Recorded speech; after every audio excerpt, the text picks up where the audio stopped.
Haruki Murakami, 1Q84, libros 1 y 2. En japonés, la letra Q y el número 9 son homófonos. Los dos se pronuncian Q, de manera que 1Q84 es, sin serlo, 1984, una fecha de ecos orwellianos. Esa variación en la grafía refleja la sutil alteración del mundo en que habitan los personajes de esta novela, que es, también sin serlo, el Japón de 1984. En ese mundo en apariencia normal y reconocible se mueven Aomame, una mujer independiente, instructora en un gimnasio, y Tengo, un profesor de matemáticas. Ambos rondan los 30 años, ambos llevan vidas solitarias, y ambos perciben a su modo leves desajustes en su entorno que los conducirán de manera inexorable a un destino común. Y ambos son más de lo que parecen. La bella Aomame es una asesina. El anodino Tengo, un aspirante a novelista al que su editor ha encargado un trabajo relacionado con la crisálida del aire, una enigmática obra dictada por una esquiva adolescente. Y como telón de fondo de la historia, el universo de las sectas religiosas, el maltrato y la corrupción, un universo enrarecido que el narrador escarba con precisión orwelliana. It's a Burnham and Bailey world, just as funny as it can be, but it wouldn't be make-believe if you believed in me. Es un mundo circense, falso de principio a fin, pero todo sería real si creyeses en mí. It's only a paper moon. E.Y. Harburg and Harold Arlen. Primer libro, abril, junio, capítulo 1. Aomame. No se deje engañar por las apariencias. La radio del taxi retransmitía un programa de música clásica por FM. Sonaba la Sinfonieta de Janáček. En medio de un atasco, no podía decirse que fuera lo más apropiado para escuchar.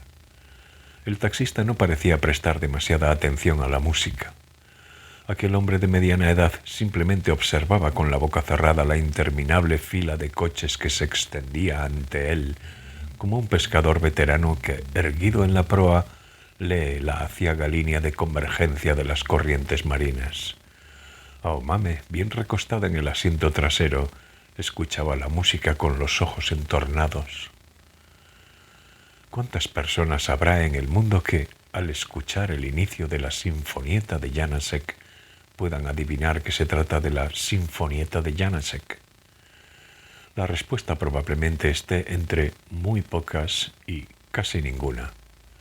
Pero Aomame, de algún modo, podía. Janáček compuso aquella pequeña sinfonía en 1926. El tema inicial había sido creado originalmente como una fanfarria para una competición deportiva. Aomame se imaginaba la Checoslovaquia de 1926. La Primera Guerra Mundial había finalizado, por fin se habían liberado del prolongado mandato de la Casa de Habsburgo, la gente bebía cerveza Pilsen en los cafés, se fabricaban flamantes ametralladoras y saboreaban la pasajera paz que había llegado a Europa Central. Y hacía 2 años que, por desgracia, Franz Kafka había abandonado este mundo. Poco después, Hitler surgiría de la nada y, de repente, devoraría con avidez aquel bello país, pequeño y recogido. Pero por aquel entonces nadie sabía aún que ocurriría esa catástrofe. La enseñanza más importante que la historia ofrece a las personas tal vez sea que, en cierto momento, nadie sabía lo que sucedería en el futuro. Aomame se imaginaba el apacible viento atravesando las llanuras de Bohemia y mientras escuchaba aquella música reflexionaba sobre las vicisitudes de la historia. En 1926 el emperador Taisho falleció y se produjo la transición a la era Showa. En Japón también estaba a punto de comenzar una época oscura y abominable. El breve interludio de modernismo y democracia se terminó y el fascismo desplegó su poder. La historia era una de las aficiones de Aomame, junto con el deporte. Apenas había leído novelas, pero podía leer cuantos libros históricos se le pusieran delante. De la historia le interesaba el hecho de que todos los acontecimientos estaban, en el fondo, vinculados a determinadas épocas y lugares. Acordarse de las diferentes épocas no le resultaba difícil, aunque no memorizara las cifras. Cuando podía captar todas las relaciones entre los diversos hechos, las épocas le venían automáticamente a la cabeza. En los exámenes de historia durante la secundaria y en el instituto siempre sacaba las notas más altas de la clase. Cada vez que alguien le decía que se le daba mal recordar épocas históricas, ella se extrañaba. ¿Por qué no son capaces de hacer algo tan sencillo? Aomame era realmente el apellido de aquella chica. Su abuelo paterno era oriundo de la prefectura de Fukushima. Se decía que en aquellos pequeños pueblos y aldeas en medio de las montañas había varias personas que se apellidaban Aomame.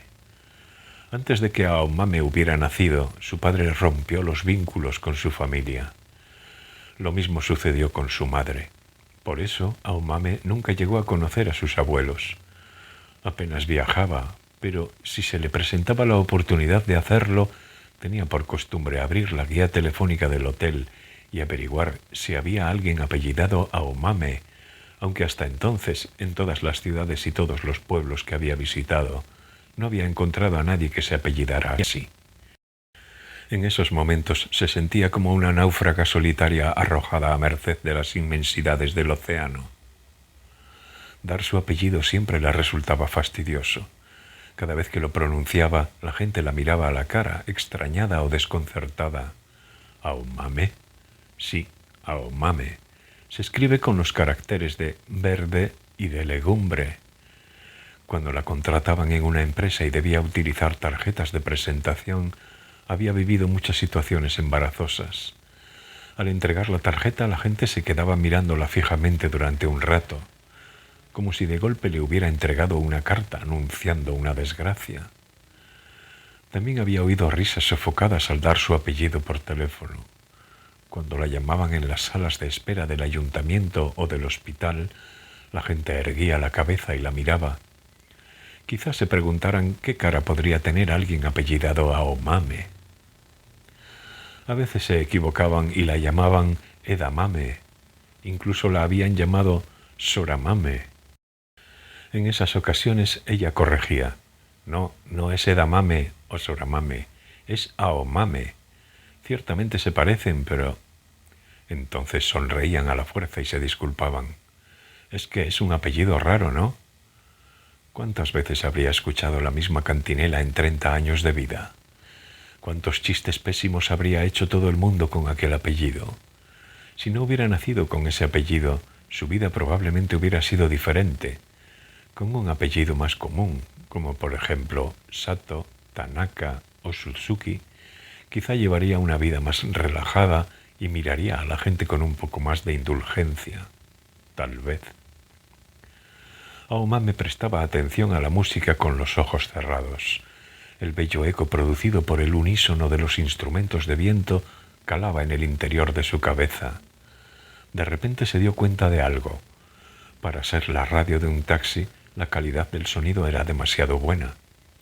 Aunque estaba puesta a bajo volumen, el sonido resultaba profundo y los armónicos sonaban con nitidez.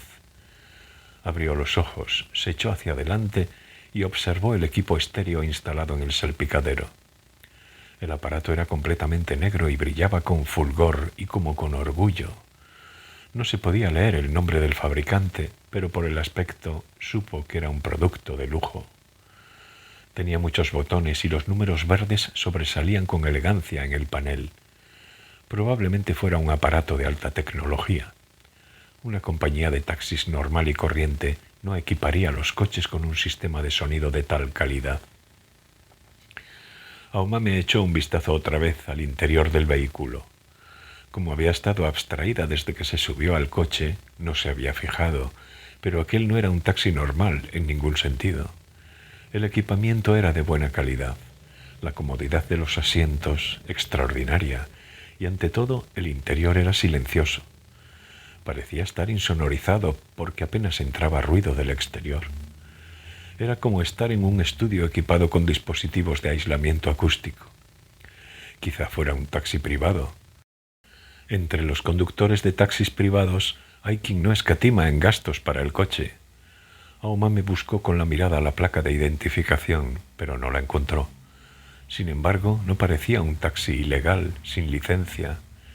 Llevaba el taxímetro reglamentario y marcaba la cantidad de forma adecuada, 2.150 yenes. A pesar de ello, la placa de identificación con el nombre del conductor no se veía por ninguna parte. «Tiene usted un buen coche, muy poco ruidoso», dijo Aomame a espaldas del conductor. «¿Qué coche es?» «Un Toyota Crown Royal Saloon», respondió lacónico el conductor. «La música suena nítida. Es un coche silencioso, por eso lo elegí. Toyota tiene una de las mejores tecnologías del mundo en lo que a insonorización se refiere». Aomame asintió y volvió a recostarse en el asiento. Había algo en la manera de hablar del conductor que la atraía.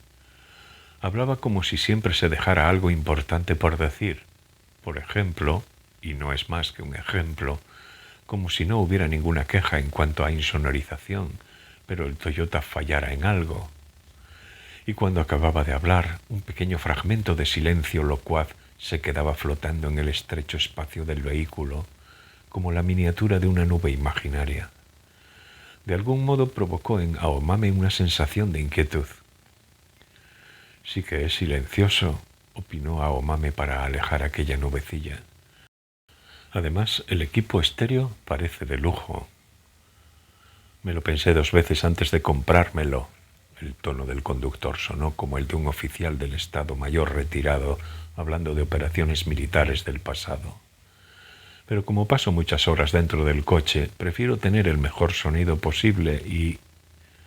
Aomame esperó a que siguiera hablando, pero no hubo continuación.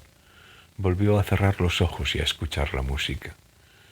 Desconocía cómo había sido Janáček a nivel personal. De todos modos, estaba segura de que el músico nunca se habría imaginado que alguien, en el silencioso interior de un Toyota Crown Royal Saloon, en medio de un atasco terrible en la autopista metropolitana de Tokio, en 1984, escucharía la música que había compuesto. Con todo, a Aomame le pareció extraño haber reconocido enseguida que aquella música era la Sinfonietta de Janáček. ¿Y por qué sabía que había sido compuesta en 1926? No era muy fan de la música clásica. Tampoco tenía ningún recuerdo personal relacionado con Janáček. Sin embargo, en el momento mismo en que escuchó las notas del inicio de la obra, diversos conocimientos le vinieron a la mente de forma automática, como si una bandada de pájaros entrara volando en una habitación por una ventana abierta. Además, aquella música provocaba en Aomame una sensación rara, semejante a una torsión, sin dolor ni malestar. Tan solo se sentía como si le estrujaran físicamente, de forma paulatina, todo el cuerpo. Aomame desconocía el motivo. ¿Por qué le causaría la sinfonieta aquella sensación inexplicable? Janáček, dijo Aomame medio inconscientemente. Después de pronunciar aquel nombre, pensó que hubiera sido mejor no hacerlo. ¿Qué dice? Janáček, el compositor de esta pieza. No lo conozco. Un compositor checo, dijo Aomame. Ah, contestó el conductor admirado. ¿Este taxi es privado?, preguntó Aomame para cambiar de tema. Sí, respondió el conductor. Entonces hizo una pausa. Es privado. Este vehículo es el segundo que tengo. Los asientos son comodísimos. Muchas gracias. A propósito, dijo el conductor volviendo un poco la cabeza hacia ella, ¿tiene prisa? Tengo una cita en Shibuya, por eso tomé el taxi en la autopista metropolitana. ¿A qué hora es la cita? A las 4:30, afirmó Aomame. Ahora son las 4 menos cuarto. No llegamos a tiempo. ¿Tan grande es el atasco? Debe de haber un accidente enorme más adelante. Este tráfico no es normal. Hace ya un rato que apenas avanzamos. A Aomame le extrañó que el conductor no escuchara la información vial por la radio. En la autopista se había formado un atasco brutal que lo obligaba a quedarse en el sitio. Normalmente los conductores de taxi tienen una frecuencia exclusiva y buscan información. ¿Cómo lo sabe si no escucha la información vial?, preguntó Aumame. No me fío de esa información, dijo el conductor en un tono un tanto vacuo. La mitad es mentira. La Corporación Nacional de Carreteras solo informa de las buenas condiciones del tráfico. Para saber lo que ocurre ahora, no me queda más remedio que ver con mis propios ojos y juzgar con mi propia cabeza. Y según sus estimaciones, el atasco no se va a disolver con facilidad. De momento es improbable, afirmó el conductor, asintiendo con calma. Se lo puedo garantizar. Cuando se pone así de congestionada, la autopista es un infierno. ¿La cita es por algo importante? Aumame pensó. Sí, muy importante. Es una cita con un cliente. Qué lástima, lo siento mucho, pero tal vez no lleguemos a tiempo. Mientras el conductor hablaba, agitaba ligeramente el cuello, como para desentumecer una rigidez en los músculos. Las arrugas de la nuca se movían igual que una criatura prehistórica. La palma de la mano le sudaba de forma tenue. ¿Qué puedo hacer entonces? Nada. Como estamos en la autopista metropolitana, no podemos hacer nada hasta llegar a la próxima salida. Tampoco se va a bajar aquí como si fuera una carretera normal y coger el tren en la estación más cercana. ¿Cuál es la próxima salida? Ikejiri, pero llegar allí podría llevarnos hasta el anochecer. ¿Hasta el anochecer? Aumame se imaginó encerrada en aquel taxi hasta el anochecer. Aún sonaba la música de Janáček. Los instrumentos de cuerda con sordina se habían puesto al frente, como para apagar el crescendo de sensaciones. El sentimiento de torsión de antes ya se había apaciguado. ¿A qué se debería? Aumame había tomado el taxi cerca de Kinuta y, en Yoga, se habían metido en la ruta 3 de la autopista metropolitana. Al principio el vehículo circulaba con soltura, pero antes de llegar a Sanjenjaya, de repente se formó un atasco y poco después casi no podían ni moverse. En el carril contrario el tráfico circulaba con normalidad. Su carril era el único que sufría un atasco calamitoso. Normalmente, las 3 de la tarde pasadas no solía ser la franja horaria en la que aquel carril de la ruta 3 se atascaba. Por eso le había indicado al conductor que tomara la metropolitana. El precio no va a aumentar porque estemos en la metropolitana, le dijo el conductor mirando por el espejo. Así que no hace falta que se preocupe por el dinero. Sin embargo, señorita, supongo que le supondría un problema llegar tarde a la cita, ¿no? Claro que sí, pero antes me ha dicho que no se podía hacer nada, ¿verdad? El conductor miró de soslayo la cara de Aomame por el espejo retrovisor. Llevaba unas gafas de sol de tono claro. Debido a la luz, no podía atisbarse su semblante. Oiga, no es que no haya absolutamente ningún modo. Existe un recurso de emergencia un poco forzado, pero podría ir hasta Shinjuku en tren. ¿Un recurso de emergencia? No precisamente a la vista de todo el mundo. Aomame, sin decir nada y con los ojos entrecerrados, esperó a que el señor hablara. Mire, ahí hay un espacio al que podría arrimar el coche, explicó el conductor señalando Esso, donde está el panel grande de Esso. Aomame fijó la vista y vio un espacio de estacionamiento en caso de accidente a la izquierda del segundo carril. Como en la metropolitana no hay arcenes, en ciertos sitios se habían habilitado lugares de evacuación para emergencias. Tenían una cabina amarilla con un teléfono de emergencia desde el cual se podía contactar con la administración de autopistas. En aquel momento no había allí ningún coche parado. En el tejado del edificio que separaba aquel carril del carril contrario había un enorme panel publicitario de la compañía petrolera Esso. Consistía en un sonriente tigre que tenía en la mano la manguera de un surtidor de gasolina. El asunto es que ahí hay unas escaleras para bajar al nivel del suelo. En caso de incendio o de un gran terremoto, el conductor puede abandonar el coche y descender por ahí. Normalmente la utilizan los obreros de mantenimiento de carreteras. Tras bajar por esas escaleras, hay una estación de la red Tokyu cerca. Si coge un tren, llegará enseguida a Shinjuku. No sabía que hubiera escaleras de emergencia en la metropolitana. Por lo general nadie lo sabe. Pero no me meteré en un lío si las utilizo sin permiso, sin tratarse de un caso de emergencia. El conductor tardó un poco en contestar.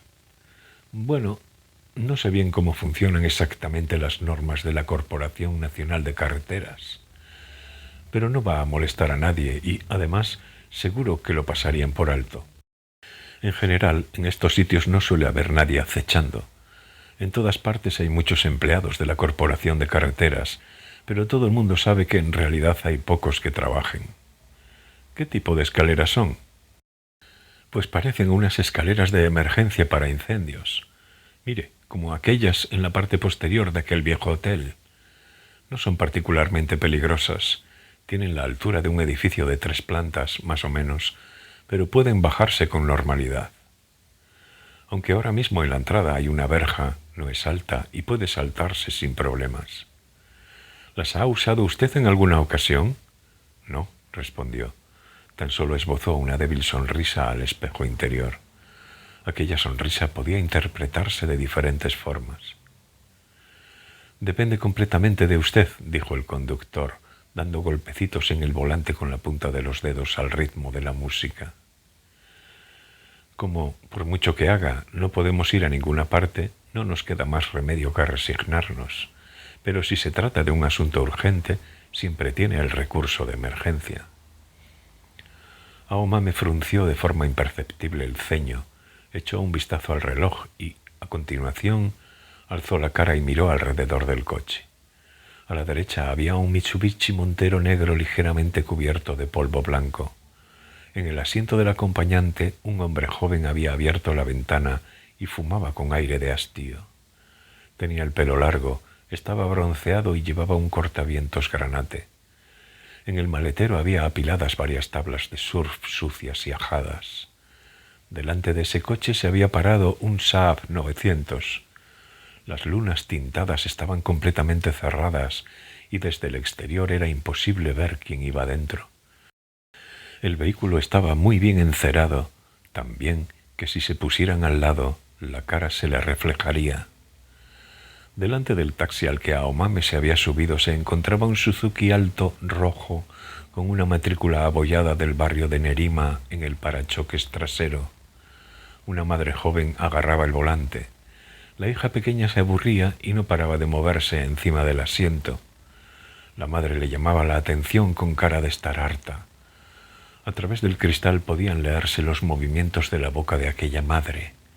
Era exactamente la misma escena de hacía 10 minutos. Durante aquel intervalo, el coche no debía de haber avanzado ni siquiera 10 metros. Aomame reflexionó durante un buen rato. Fue liquidando mentalmente diversos factores por orden de prioridad. Pasó algún tiempo hasta que llegó a una conclusión. La música de Janáček entró, entonces, en el último movimiento. Aomame sacó unas pequeñas gafas de sol Ray-Ban de la bandolera. Luego tomó 3 billetes de 1000 yenes de la cartera y se los entregó al conductor. «Me bajo aquí. Es que no puedo llegar tarde», le dijo. El conductor asintió y tomó el dinero. «¿Quiere recibo?» «No me hace falta. Y quédese con el cambio». «Gracias», dijo el conductor. «Tenga cuidado que sopla mucho viento. No vaya a resbalar». «Lo tendré», respondió Aomame. «Una cosa más», el conductor habló dirigiéndose al espejo interior. «Me gustaría que recordara lo siguiente. Las apariencias engañan». «Las apariencias engañan», repitió Aomame en su cabeza y frunció ligeramente el ceño. «¿Qué quiere decir eso?» El conductor eligió las palabras. «En fin, podría decirse que lo que está a punto de hacer no es algo normal, ¿no es así? La gente normal no desciende por unas escaleras de emergencia en la autopista metropolitana en pleno día, sobre todo una mujer». «Sí, es verdad», dijo Aomame. «Y cuando se hace algo así, el paisaje cotidiano, ¿cómo se lo podría decir? Tal vez parezca un poco diferente al de siempre. A mí me ha pasado, pero no se deje engañar por las apariencias. Realidad no hay más que una». Aomame pensó en lo que el conductor acababa de decirle. Mientras pensaba, la música de Janáček terminó y el público empezó a aplaudir al instante. ¿Dónde habría tenido lugar el concierto de la grabación que habían retransmitido? Fue una ovación apasionada. A veces también se oían gritos de «bravo». Le vino a la mente la escena del director de orquesta sonriendo y haciendo reverencias hacia el público puesto de pie. Alzaba la cabeza, alzaba los brazos, le daba un apretón de manos al concertino, se daba la vuelta, levantaba ambos brazos, aplaudía a los miembros de la orquesta, se volvía hacia el público y una vez más hacía una profunda reverencia. Al cabo de un buen rato de aplausos grabados, estos empezaron a enmudecer. La sensación era semejante a escuchar con atención una interminable tormenta de arena en Marte. «Realidad no hay más que una», repitió el conductor despacio, como si subrayara un fragmento importante de un libro. «Por supuesto», dijo Aomame, «efectivamente, no puede haber más que una cosa en un tiempo y en un lugar. Einstein lo demostró. La realidad es serenidad persistente, soledad persistente». Aomame señaló el equipo de estéreo. Sonaba genial. El conductor asintió. ¿Cómo se llamaba el compositor? Janáček. Janáček, repitió el conductor, igual que si memorizara una contraseña importante. Después empujó una palanca y abrió la puerta trasera automática. «Cuídese, espero que pueda llegar a tiempo». Aomame se apeó del coche con el pequeño bolso bandolera de piel en la mano. Cuando se bajó del vehículo, el aplauso seguía sonando en la radio. Se dirigió al espacio para evacuación en caso de emergencia, que estaba a unos 10 metros más adelante, y caminó con precaución por el borde de la autopista. Cada vez que un camión de transporte pesado pasaba por el carril contrario, el pavimento temblaba por el efecto de la alta velocidad.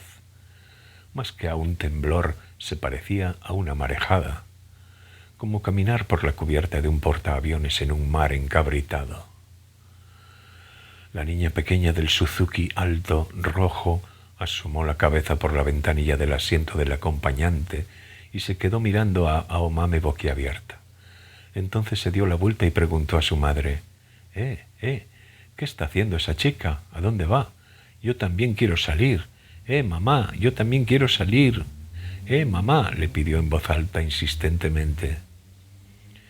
La madre solo negó con la cabeza, en silencio.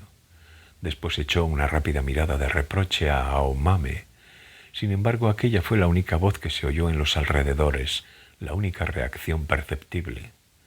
Los demás conductores se limitaban a dar caladas a sus cigarros, fruncían ligeramente el ceño y la seguían con la mirada como si vieran algo deslumbrante, mientras ella caminaba a paso ligero, sin titubear, entre el muro lateral y los coches. Era como si, de momento, se reservaran sus juicios. A pesar de que los coches no se movían, el que alguien caminara por el pavimento de la autopista metropolitana no era algo habitual. Requería algún tiempo asimilarlo y aceptarlo como un episodio real. Aún más teniendo en cuenta que quien caminaba era una chica joven con minifalda y zapatos de tacón. Aomame caminaba con paso firme y decidido, con la barbilla erguida, la vista fija al frente y la espalda recta, mientras sentía en la piel las miradas de la gente. Los zapatos de tacón castaños de Charles Jourdan golpeaban el pavimento con un ruido seco y el viento mecía los bajos del abrigo.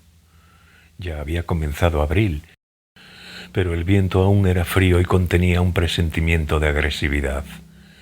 Encima del traje verde de lana fina de Junko Shimada llevaba un abrigo de entretiempo beige y un bolso bandolera negro de piel. El pelo que le llegaba hasta los hombros, bien cortado y arreglado. No llevaba ningún complemento ni nada que se le asemejara. Medía 1,68 m de estatura y tenía todos los músculos cuidadosamente forjados, sin un gramo de grasa de más, aunque el abrigo lo ocultaba. Observando con detenimiento su rostro de frente, podía verse que la forma y el tamaño de sus orejas diferían considerablemente a ambos lados. La oreja de la izquierda era bastante más grande que la de la derecha y un poco deforme, pero nadie se daba cuenta de ello porque, por lo general, las llevaba escondidas bajo el pelo. Al cerrar los labios, estos formaban una línea recta y sugerían un carácter arisco en toda circunstancia. Una naricita fina, unos pómulos un tanto salientes, una frente ancha y unas cejas largas y rectas acusaban aún más esa tendencia. No obstante, tenía una cara más o menos ovalada y proporcionada. Gustos aparte, podría decirse que era bella. El único problema era la excesiva dureza en la expresión de su cara. En aquellos labios cerrados con fuerza no afloraba una sonrisa a menos que fuera necesario. Ambos ojos parecían no cansarse de mostrarse fríos, como excelentes vigías en la cubierta de un barco. Por eso, su cara nunca dejaba una impresión vívida en los demás. En muchos casos lo que llamaba la atención de la gente, más que las veleidades y los defectos de aquellas facciones estáticas, era la naturalidad y elegancia de su gesto. La mayoría de la gente era incapaz de entender bien el rostro de Aomame. Una vez que apartaban la mirada de ella, ya no podían describir su cara. Aunque debía de tener un rostro particular, de algún modo, los detalles de sus rasgos no calaban en la mente. En ese sentido, se parecía a un insecto ingeniosamente mimetizado. Cambiar de color y forma, integrarse en el paisaje, llamar la atención lo menos posible, ser recordada con dificultad. Eso era lo que Aomame buscaba por encima de todo. Desde que era pequeña se había ido protegiendo de esa manera. Sin embargo, cuando pasaba algo y fruncía el ceño, las frías facciones de Aomame cambiaban hasta límites dramáticos. Los músculos faciales se crispaban de manera enérgica, cada uno en una dirección. Se acentuaba hasta los extremos la asimetría entre ambos lados de su semblante. Se le formaban arrugas profundas aquí y allá. Los ojos se le retraían rápidamente hacia adentro. La nariz y la boca se le deformaban con violencia. El mentón se le retorcía. Los labios se le levantaban y dejaban al descubierto unos grandes dientes blancos. Entonces, como si cortaran la cuerda que sujetaba una careta y ésta se desprendiera, de repente se convertía en otra persona. Quien la veía se quedaba atónito ante aquella aberrante metamorfosis. Era un salto sorprendente desde el gran anonimato hacia un abismo sobrecogedor. Por eso siempre tenía cuidado de no fruncir el ceño delante de gente desconocida. Únicamente torcía la cara cuando estaba sola o cuando quería amenazar a un hombre que no le agradaba. Al llegar al espacio de estacionamiento para urgencias, Aomame se detuvo y miró a su alrededor buscando las escaleras de emergencia. Las encontró pronto. A la entrada de las escaleras había una verja de hierro que le llegaba un poco más arriba de la cintura y le habían echado el cerrojo a la puerta, tal y como el conductor le había dicho. Le amargaba un poco tener que saltar la verja con la minifalda ceñida que llevaba, pero mientras no atrajera las miradas de la gente, no iba a resultar demasiado difícil. Se quitó los zapatos de tacón sin titubear y los metió en el bolso bandolera. Si caminaba descalza, quizás se le romperían las medias, pero podía comprar unas nuevas en cualquier tienda. La gente observaba en silencio cómo se descalzaba y se quitaba el abrigo. Por las ventanillas abiertas de un Toyota Celica negro que estaba parado justo enfrente, sonaba de música de fondo la voz aguda de Michael Jackson. Billie Jean. A Aomame se le ocurrió que era como si estuviera en medio de un show de striptease. De acuerdo, miren si quieren, seguro que se están aburriendo, metidos en este atasco. Pero, señoras y señores, no voy a desnudarme más. Hoy solo toca zapatos de tacón y abrigo. Lo siento mucho. Aomame se ató el bolso bandolera para que no se le cayera. El flamante Toyota Crown Royal Saloon negro del que acababa de bajarse se veía a bastante distancia. Recibía de frente el sol de la tarde y el parabrisas deslumbraba como un espejo. Ni siquiera se veía la cara del conductor. Sin embargo, debía de estar mirándola. No se deje engañar por las apariencias. Realidad no hay más que una. Aomame inspiró y expiró profundamente. Luego saltó la verja siguiendo con el oído la melodía de Billie Jean. Se había arremangado la minifalda hasta la cintura. ¿Qué más da?, pensó. Si quieren mirar, que miren a gusto. Porque aunque miren lo que hay dentro de la falda, no van a ver a través de mi persona. Aquellas bellas y esbeltas piernas eran para Aomame la parte del cuerpo de la que más orgullosa se sentía. Cuando se bajó al otro lado de la verja, Aomame se colocó los bajos de la falda, se limpió el polvo de los brazos, se volvió a poner el abrigo y se colgó la bandolera al hombro. También empujó el puente de las gafas de sol hacia atrás. Tenía las escaleras de emergencia ante los ojos. Eran unas escaleras de hierro pintadas de gris, unas escaleras que solo buscaban la sencillez, el pragmatismo y la funcionalidad. No habían sido fabricadas para que las utilizara una chica en minifalda, calzada con tan solo unas medias. Junko Shimada tampoco diseñaba trajes teniendo en cuenta que se utilizarían para subir y bajar escaleras de evacuación en la ruta 3 de la autopista metropolitana. Un pesado camión pasó por el carril contrario y las escaleras temblaron. El viento silbaba por entre los huecos del armazón de hierro. Con todo, allí estaban las escaleras. Ahora solo le faltaba bajarlas hasta tocar tierra. Aomame se volvió por última vez con la postura de quien, tras un discurso, se queda de pie en el estrado, esperando las preguntas de la audiencia, y miró de izquierda a derecha y de derecha a izquierda los vehículos que formaban una fila, sin intersticio sobre el pavimento. La fila de coches no había avanzado ni un ápice con respecto a hacía un rato. La gente se había detenido allí, sin nada que hacer, observando todos sus movimientos. Se preguntaban azorados qué demonios estaría haciendo aquella chica. Las miradas, en las que se entremezclaban preocupación y despreocupación, envidia y desdén, se vertían sobre Aomame, que había pasado al otro lado de la verja. Los sentimientos de aquella gente se balanceaban como una báscula inestable, incapaces de caer hacia un mismo lado. Un silencio plúmbeo los envolvía. No había nadie que levantara la mano e hiciera preguntas, y aunque hicieran preguntas, Aomame no tenía intención de contestarlas. La gente solo aguardaba en silencio una ocasión que nunca llegaría. Aomame irguió levemente el mentón, se mordió el labio inferior y los evaluó por encima desde el fondo de aquellas gafas de sol de color verde oscuro. Seguro que ni os imagináis quién soy, a dónde voy y qué voy a hacer a continuación, empezó a decir Aomame sin mover los labios. Vosotros estáis ahí atados, no podéis ir a ningún sitio, apenas podéis avanzar y ni siquiera podéis dar marcha atrás, pero yo no, yo tengo un trabajo que hacer, una misión que debo ejecutar. Por eso, permitidme que vaya pasando. Por último, Aomame sintió ganas de contraer la cara con todas sus fuerzas hacia toda aquella gente. Sin embargo, abandonó la idea.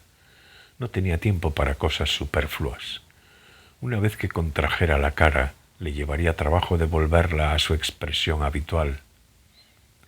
Aomame dio la espalda al público enmudecido y comenzó a descender con paso cauteloso las escaleras de evacuación para emergencias, sintiendo la tosca frialdad del hierro en la planta de los pies. El viento frío de principios de abril le mecía el cabello y a veces le dejaba al descubierto la deforme oreja izquierda.